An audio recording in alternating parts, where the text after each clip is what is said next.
right, East Texas. So today we have with us Mary Smith from Mary's Heirloom Seeds that's here to give us a teaser about an awesome event she has coming up next week and also tell us just about Mary's Heirloom Seeds and also an awesome program that she offers to help out our school. So, Mary, why don't you give us a little bit of background on what you do and tell us about this awesome garden that's behind you?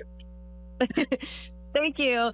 So I am Mary at Mary's Heirloom Seeds, and I started Mary's Heirloom Seeds back in 2011 with the goal to help people grow a healthier garden using heirloom seeds and organic gardening methods. And as you can see, it works.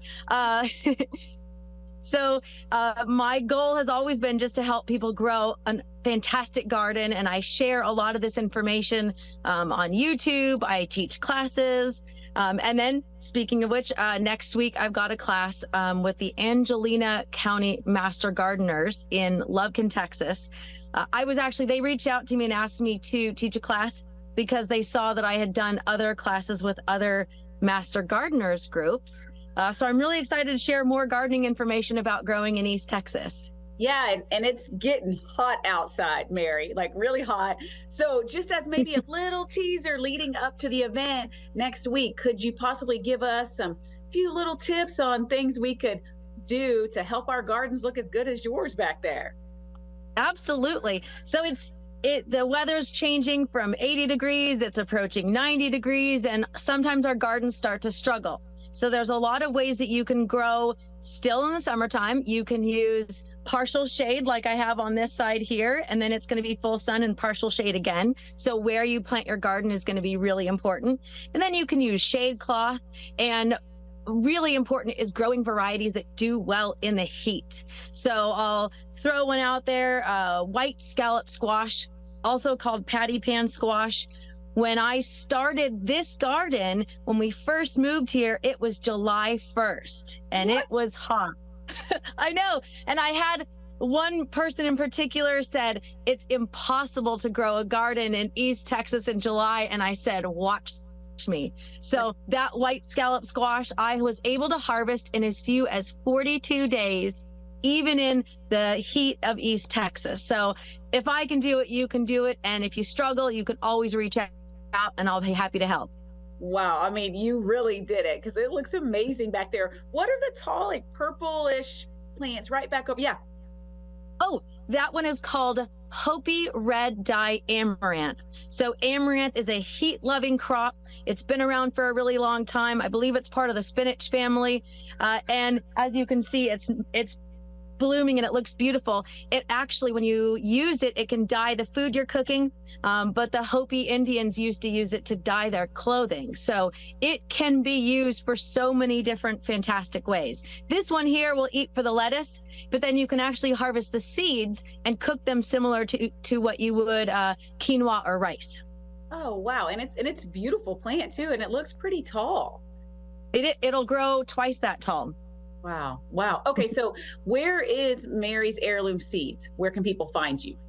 We are based out of Ben Wheeler, Texas, but we're not open to the public as of right now. But you can find so many seeds, growing information, and growing tips and videos at marysheirloomseeds.com.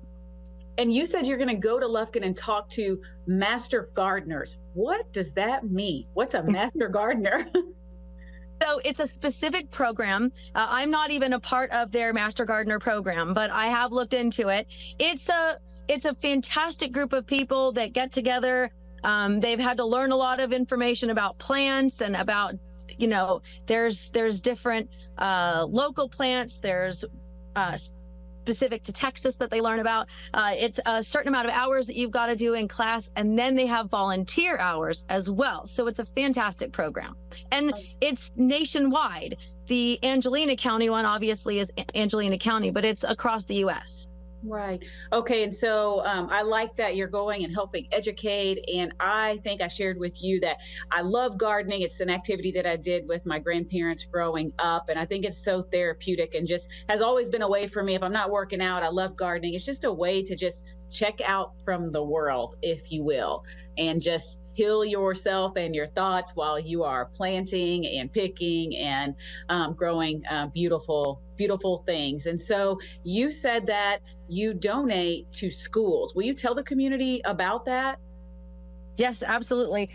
Growing food is absolutely therapeutic, and even the soil has microbes that can be natural antidepressants, which is fantastic for kids to get involved in because you get so many kids, and you're, especially when you're growing up, you've got all these things going on, and they can really focus on planting something, growing something, and then even better is harvesting it to eat it. So I currently donate to not just schools, but schools are my main focus around the country, the entire US. I donate to over 150 organizations. That includes school gardens, that includes veterans gardens, say at the VFW, or if you've got a veterans program in your area. It also includes assisted living facilities, nonprofit community gardens, and even seed libraries. And the cool thing about a seed library is if you've got one in your area, you can actually go to that library and collect some free seeds from them, if you're a member of that library. So school gardens are my main focus, but if you've got a nonprofit organization with a community garden, reach out. All you need to do is send me an email, tell me who you are. My email is simple. It's mary@marysheirloomseeds.com. So reach out. I even volunteer and plant and teach at some of the school gardens in the different areas that I've lived in. I've always tried to get involved. Right. That's great. And I appreciate your passion. I mean, the moment you came on camera and you're sitting in front of this beautiful garden, you can tell that you love it and you really appreciate all that it brings to your life and to other people's lives. So that's so great that you donate to not just schools, but nonprofits to help educate them. And so the event next Tuesday, it's not just for people who are master gardeners, but anyone can attend, right? Absolutely. And it's not my event, but I am speaking at the event. So if anybody needs more information, they need to contact the Angelina Master Gardeners program. They will have all the specifics on it, and I'm sure you'll have the specifics as well. But yes, I am teaching, and it's not just Master Gardeners. It is open to the public. Oh, that's so great. Okay, is there anything that I haven't asked you that you want to share with the East Texas community? Get out there and plant something.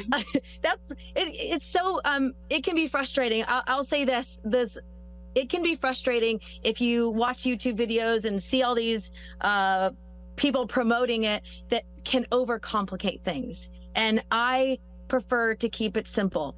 Plant a seed, water it, nurture it, and harvest. And the harvest is probably the most exciting part, but the journey that you encounter from seed to harvest is something very, very special. So get out there and plant something. And if you're not sure, reach out and I'll try and help you. Right. Okay. Well, East Texas, I hope you all join Mary out as she speaks in Angelina County on Tuesday. And then also reach out to her for just gardening 101 and learn how to follow in her footsteps. I mean, I wish you good luck because that's hard work, but it's beautiful, Mary. And we appreciate you joining us on East Texas Now and hope to see you again. Thanks so much. Thanks. Bye-bye.